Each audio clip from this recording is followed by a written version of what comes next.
अब जैसे पुण्यात्माओं ये त्योहार मनाए जाते हैं, एक भक्त कह रहा था, एक नहीं बहुत से ऐसे भक्त में मिलते हैं, एक दो याद रह जाता है। उसने बताया था जब दीक्षा लेने आए किसी भक्त के माध्यम से साथ आए वो, उन्होंने बताया जी हमने आज 10 वर्ष हो गए कोई त्योहार नहीं मना लिया। कारण क्या है कि कभी तो हमारा एक 5-4 मेरे चाचा ताऊ 5-6 भाई थे, उनमें कभी तो किसी की मृत्यु हो जाती है, किसी खास जवान की, कोई बहन विधवा हो जाती है या घर का सदस्य मर जाता है। हमने 10 वर्ष हो गए कोई त्योहार नहीं बना लिया। तो पुण्यात्माओं अब वो त्योहार क्यों नहीं मना रहे? और जिनके या बिजली ना गिरी है वो नाचें गाँव बकवाद करें, खाक त्योहार यहाँ पर तो परमात्मा कहते हैं कि यदि आपको समर्थ की शरण मिल गई फिर तो यहां आप खुशी मना सकते हो, और वो खुशी भी राम नाम में, भक्ति में। आपका ये त्योहार है सत्संग में आना, परमात्मा की भक्ति करो, सेवा करो, सिमरन करो, दान करो जैसा आपके हाथ से छूटे। तो ये आपकी जो है ना त्योहार है। इसके अतिरिक्त आप क्या देखा दास ने, ये होली मनाते हैं। होली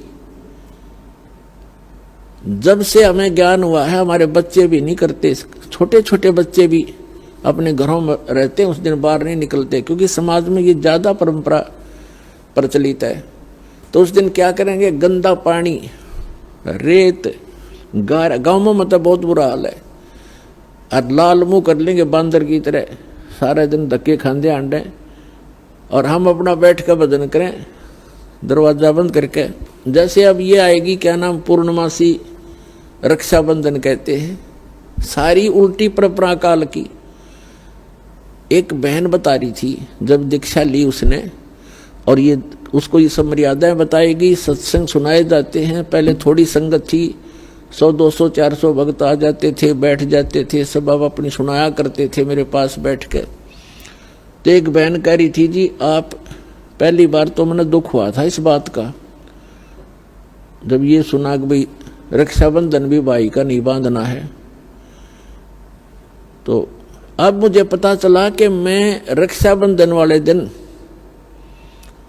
अपने भाई के रक्षा बांधने के लिए गई थी, रक्षाबंधन राखी बांधन खातिर गई थी, और मेरा भाई किसी कामवश मोटरसाइकिल पर गया हुआ था और उसकी इंतजार कर रही थी।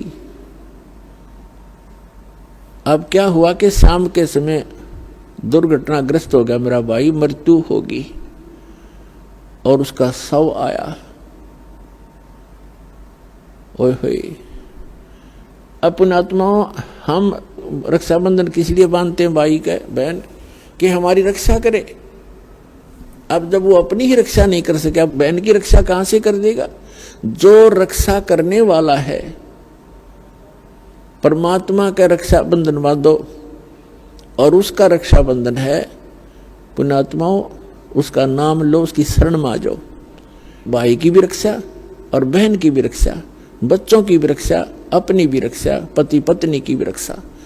तो हम भूल चुके हैं इन परंपराओं में, परमात्मा को भूल गए और अपने ही इस मकड़ी वाले जाल में फंस कर जीवन नाश कर जाते हैं।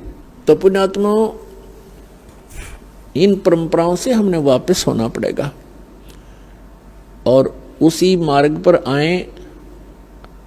हम जैसे सफर कर रहे हैं तो सफर के अंदर ज्यादा सामान लेकर के नहीं चला जा सकता।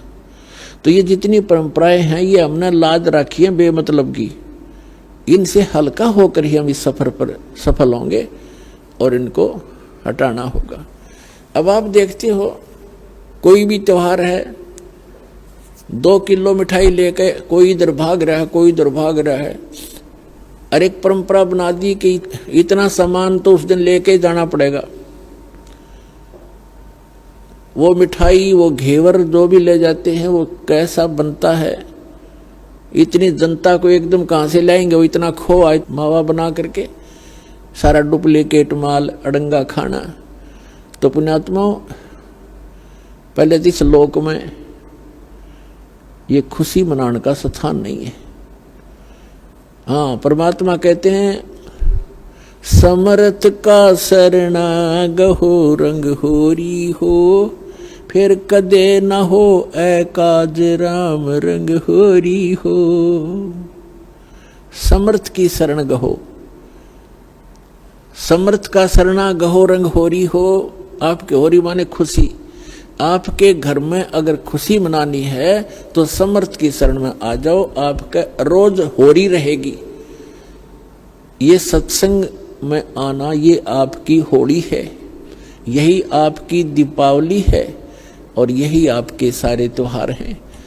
कहते समर्थ का शरणा गहो रंग होरी हो, फिर कभू ना हो अकाज, कोई आपका बुरा नहीं होगा।